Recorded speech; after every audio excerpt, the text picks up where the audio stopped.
Takot kami lumabas, lalo na pag wala kasama, lalo na pag gabi. Nung una kong nakilala siya, ang impression ko talaga sa kanya ay very approachable and very accommodating.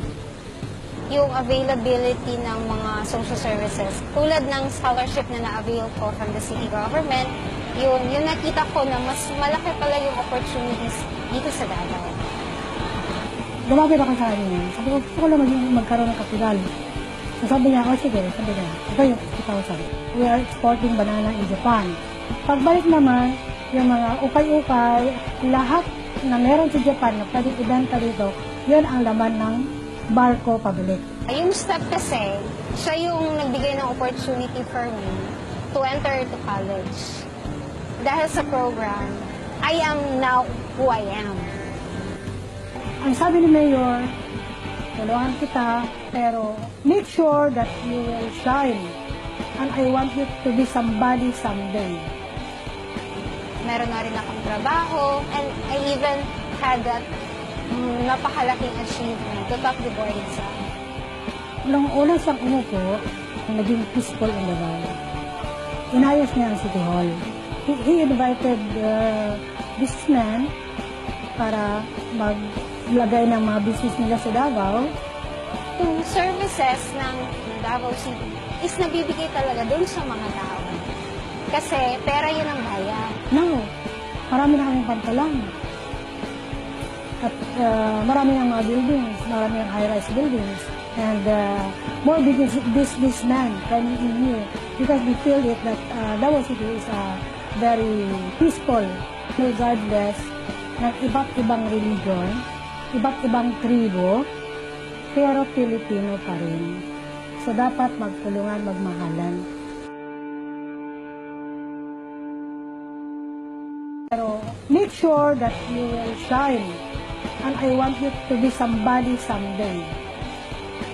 Meron na rin akong trabaho, and I even had that napakalaking achievement to top the board exam.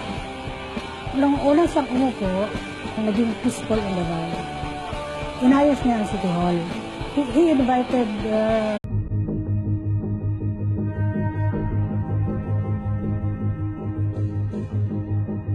takot kami lumabas, lalo na pag wala kasama, lalo na pag gabi.